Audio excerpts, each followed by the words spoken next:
بسم اللہ الرحمن الرحیم۔ السلام علیکم ورحمۃ اللہ وبرکاتہ۔ علم حدیث کی 6 متداول اور مشہور کتابیں جن کو پوری امت میں قبولیت عامہ حاصل ہے، جو ہمارے ہاں صحاح ستہ کہلائی جاتی ہیں، ان میں سے ایک نمایاں اور اپنے بہت سارے امتیازات کے ساتھ کتاب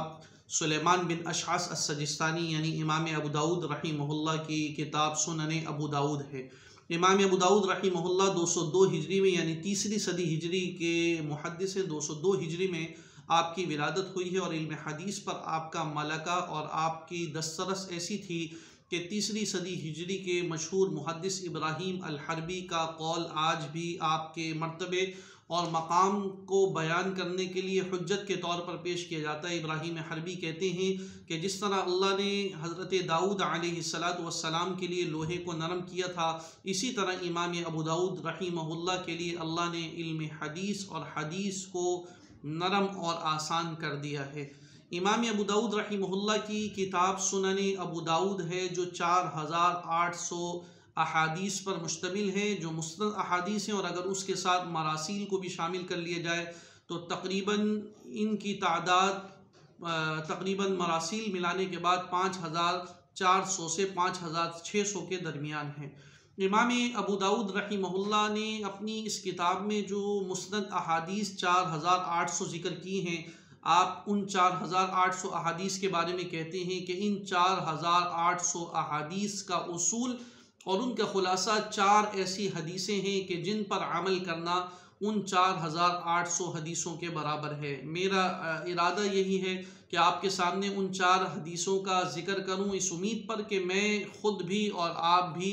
ان احادیث کو اپنے ذہن میں، اپنے دماغ میں، اپنے قلب میں نقش کر لیں اور زندگی میں تہیہ کریں کہ انشاءاللہ ان 4 حدیثوں پر عمل ہم پیرا ہوں گے۔ پہلی حدیث ان 4 میں سے اللہ کے نبی کا وہ ارشاد جو معروف اور مشہور حدیث ہے، انما الاعمال بالنیات، تمام اعمال کا دار و مدار نیت پر ہے۔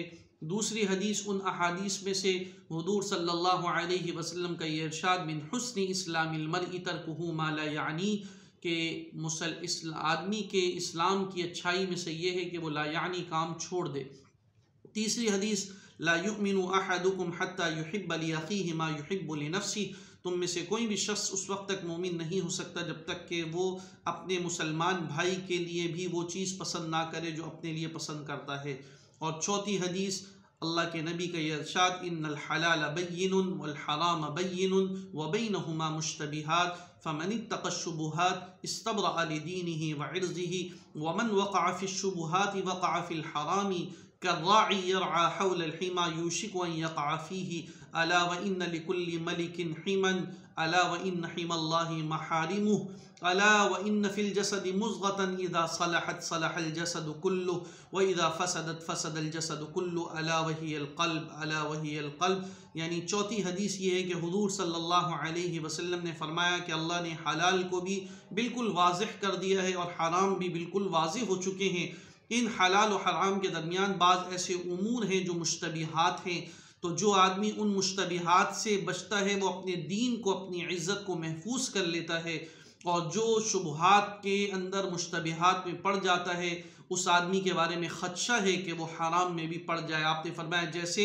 وہ چرواہا کہ جو اپنے جانوروں کو کسی بادشاہ کی مخصوص چراگاہ کے ارد گرد چرائے کہ جہاں رعایا کے جانوروں کا داخلہ ممنوع ہے، تو اس چرواہے کے جانوروں کے بارے میں خدشہ موجود ہے کہ وہ کسی وقت اس بادشاہ کی مخصوص چراگاہ میں داخل نہ ہو جائیں۔ تو اسی طرح جو شخص ان مشتبہات میں مبتلا ہوتا ہے تو خدشہ ہے کہ وہ حرام میں بھی مبتلا ہو جائے۔ پھر آپ نے فرمایا انسان کے جسم میں ایک ایسا